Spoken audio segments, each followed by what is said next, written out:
Willow by Denise Brennan-Nelson and Rosemarie Brennan. Illustrated by Cyd Moore. Even on the sunniest days, Miss Hawthorne's art room was cold and dark. Everything was in its place. There wasn't a single broken crayon in the bunch. The students sat in their rows, silent and still, like eggs in a carton. Except for Willow. Rosy-cheeked Willow twisted around in her seat to look out the window. "Face forward, young lady." Miss Hawthorne's icy blue eyes glared at Willow. Willow shivered. Miss Hawthorne's moods were as dark as her clothing. One day in September, Miss Hawthorne handed out paper, paintbrushes, and paints. She told her students to make pictures of a tree and hung an example on the board. All the students painted trees with straight brown trunks and round green tops. Everyone except Willow. "Who ever heard of a pink tree?" Miss Hawthorne asked with a frown. "That's what I saw when I closed my eyes," said Willow. A few students giggled. Sam snorted, "Pink stinks." The next week, Willow carried her well-loved art book to school. In it was a picture of a flamingo pink tree painted by a famous artist. "Look," Willow pointed, giving Miss Hawthorne her most magical smile. Miss Hawthorne glanced at the picture, then turned away with a scowl. "Horrid little girl," she muttered as Willow skipped off. In October, Miss Hawthorne passed out paper, paintbrushes, and paints.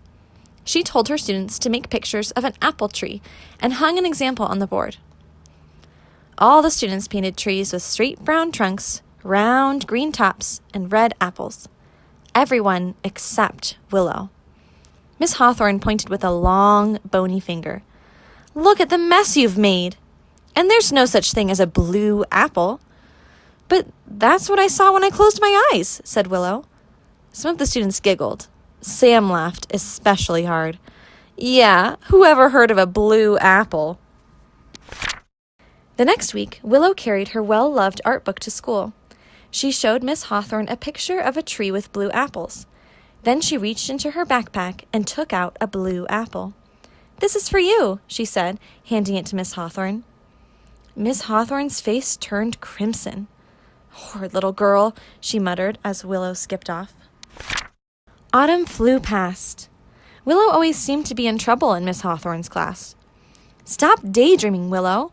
You broke another crayon, Willow? Willow, put that book away."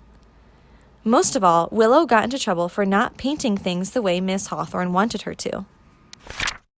The day before winter vacation began, students brought presents for their teachers. No one brought a present for Miss Hawthorne, except for Willow. Miss Hawthorne stood at the window watching Willow and the other students board their buses. She wasn't in any hurry to leave.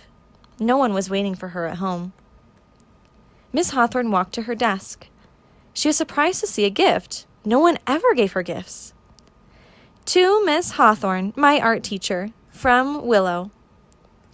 Miss Hawthorne slowly unwrapped the package. Nestled in a bed of tissue paper was Willow's well-loved art book.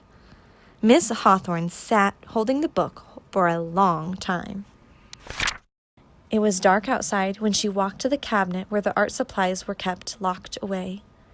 Miss Hawthorne filled her arms with paintbrushes, paints, colored pencils, and a sketch pad and carried them to her desk. She flipped open the sketch pad and stared down at the blank page. Finally, Miss Hawthorne picked up a colored pencil. For the first time in her life, Miss Hawthorne doodled. Outside, the wind howled. Trees creaked and strained and broke where they could not bend. Snowflakes swirled upward. The lights flickered off. Miss Hawthorne sat in the darkness. When the lights came back on, Miss Hawthorne's fingers found the wet paint and spread it across the page. The school custodian poked his head into the classroom. He stopped, astonished at what he saw. Across town, Willow stood at her bedroom window, peering at the soft, fat snowflakes through her spyglass.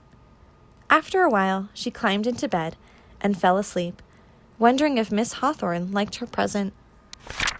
When the students returned to school in January, everything was the same as always, except the art room. With wide eyes and open mouths, the students stood rooted in the doorway. Willow was the first to step inside. Behind a graceful willow tree, covered in paint from head to toe, a woman was painting. "Do you know where Miss Hawthorne is?" Willow asked. When the woman turned around, the students gasped. "Miss Hawthorne?" asked Willow. "Oh, I'm so glad you're here, Willow," Miss Hawthorne said. "Grab the paintbrushes. I need your help." Delighted, the students did as they were asked. This time, everyone painted just the way they wanted. Especially Willow.